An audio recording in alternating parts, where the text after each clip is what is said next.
What if I told you that you could search for alien life from your kitchen table? Like actual extraterrestrial intelligence, signals from deep space, mysterious data, competing scientists, all packed into a single board game. Sounds crazy, right? Well, that's exactly what SETI is, and it might just be the coolest game you've never played. Here's the thing. Most people pick up this game, see all those cards and boards and little pieces, and just go, nope, back in the box. They think it's too complicated, too much to learn. But what if I told you it's actually way simpler than it looks? Yeah, really. Today we're breaking down the SETI board game in plain, simple English. No science degree required. We're talking setup, gameplay, how to win, strategy tips, everything. And I promise by the end of this video, you will be ready to play. So don't skip anything. Let's go. Okay, so SETI. You've probably heard of it before, right? The real organization. Scientists literally pointing giant antennas at the sky, trying to pick up signals from alien civilizations. That's a real thing. People actually do that job. You're basically sitting there going, "Hello? Anyone out there?" For years. Well, someone took that idea and turned it into one of the most gorgeous, most clever board games of the last few years. The SETI board game was designed by Tomasz Holek and published by Board and Dice in 2024, and it blew up in the board game world really fast, for good reason. Here's the 30-second version. You and up to 3 friends are each running your own competing research institute. You're all racing to scan deep space, collect data signals, launch probes, and ultimately make first contact with alien intelligence. The person who does it best wins. Simple concept, right? But here's where it gets fun. You're not just rolling dice and hoping for the best. There's real strategy here. You're managing resources, making smart decisions, watching what your opponents are doing, and building up your institute over time. It's got layers, beautiful, fun layers. Before we get into how you play, let's talk about what's actually in the box. Because opening a new board game for the first time is half the fun, right? You crack it open and…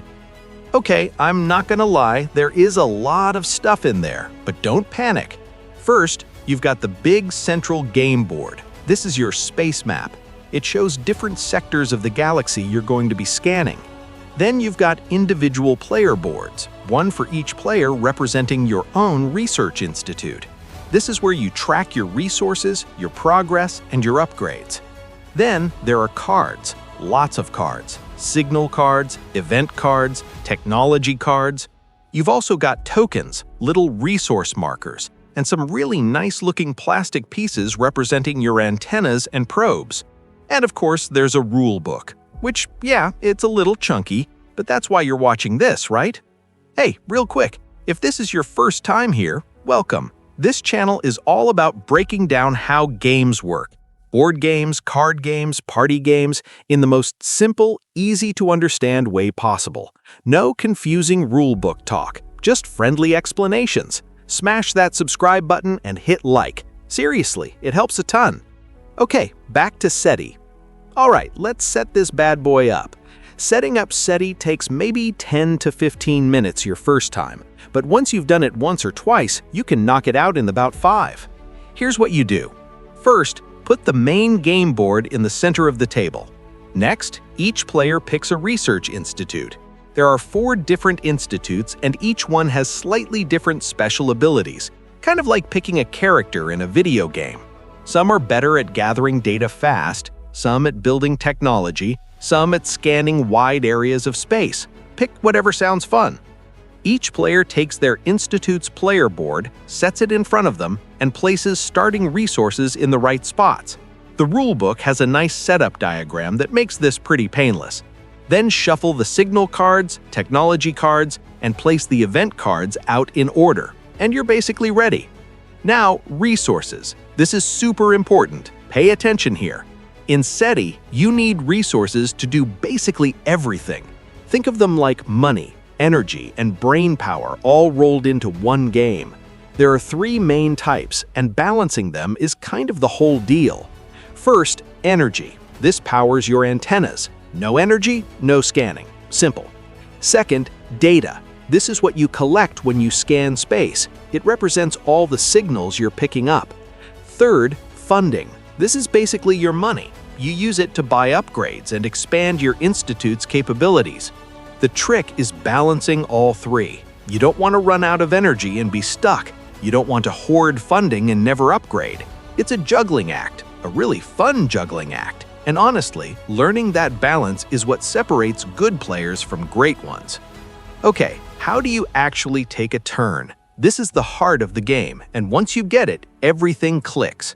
Each round is broken into a few phases. Think of it like one day at your research institute. You come in, do your work, weird stuff happens, then you go home. Phase 1, the event phase. At the start of every round, you flip over the next event card. These represent things happening in the world, new discoveries, funding opportunities, solar interference, technical problems. Some events are great, like getting bonus resources. Some are rough. Either way, they keep every round fresh and unpredictable. Phase 2, the action phase. This is your time to shine. Each player gets a certain number of action points per round, usually 3 or 4, and you spend them doing things.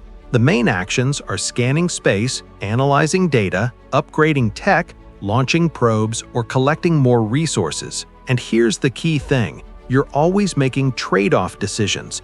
Do I scan now and get data fast, or do I upgrade first so that when I scan later, I get way more data per scan? Those decisions are what makes SETI so interesting. Every player's doing something different each round. Phase 3, the signal phase. After everyone takes their actions, you reveal the top signal card. This might trigger bonuses for players who've been scanning certain sectors, like extra data or a special discovery. It's like a little reward phase at the end of each round. Very satisfying. Let's zoom in on scanning, because this really is the main thing you're doing. Your antennas can point at different sectors on the main game board. Each sector represents a region of deep space, and some sectors have stronger signals than others. Strong signal sectors give you more data. Simple. But here's the fun part. Everybody can see which sectors are strong. So there's this awesome competition where multiple players might want to scan the same sector at the same time. Do you grab it first? Do you let them have it and focus somewhere else? Super fun decisions. When you scan a sector, you spend energy, point your antenna at it, and draw data cards. More energy spent means more cards drawn, means more data collected. As you fill up your analysis track with data, you make real progress toward first contact. It feels really good when it starts rolling. And your institute can get upgrades that make scanning even better, like scanning 2 sectors at once, or getting bonus cards on certain types of sectors. These upgrades feel amazing when they kick in. Like suddenly you're this lean, efficient, alien-finding machine. It's so satisfying. Alright, how do you actually win? SETI uses a victory point system. At the end of the game, which happens after a set number of rounds, everyone counts up their victory points and the player with the most wins. You earn points in a bunch of different ways. You get points for completing signal analysis, identifying and logging alien signals. More signals analyzed, more points. You get points for launching probes that reach distant sectors. You get points for hitting milestone upgrades on your player board. And certain event cards reward specific accomplishments with bonus points too. And then there's the big one, first contact. If your institute fully analyzes a confirmed alien intelligence signal, you get a massive bonus point windfall. That's the top-tier goal. That's what everyone's racing for. And the person who pulls it off, yeah, they feel pretty amazing about themselves. The game usually lasts about 8 to 10 rounds, and it goes fast. You'll be surprised how quickly the end sneaks up on you. 1 minute you're just getting warmed up, and then suddenly someone's cashing in a first contact bonus, and it's over. So don't dawdle, play with purpose. Okay, a few quick tips that'll make your first game way more fun. Number 1, don't ignore your upgrades. A lot of new players spend all their time scanning and never upgrade their institute. And then, halfway through the game, the players who did upgrade are way ahead. Tip 2. Watch your energy carefully. Running out of energy is the worst feeling. You just can't do anything. It's like showing up to work with a dead phone. Frustrating. Keep your energy topped up, especially in the early game, so you never get stuck doing nothing on your turn. Tip 3. Pick a strategy and stick with it. Every institute has a strength. Lean into yours. Don't try to do everything at once. And tip 4. Pay attention to your opponents. If someone's about to hit first contact, you need to pivot fast. Stay aware of the whole board. And that is how you play SETI, the Search for Extraterrestrial Intelligence board game. From setup to scanning to winning, you are officially ready to find some aliens. Or at least try really hard and have a great time doing it, which honestly is the whole point. If this video helped you out, drop a comment below. Tell me which research institute you're gonna pick for your first game. I genuinely want to know.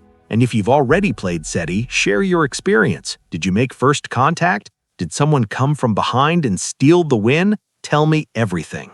And hey, if you haven't subscribed yet, what are you doing? Hit that subscribe button, ring that notification bell, and share this video with your whole game night crew.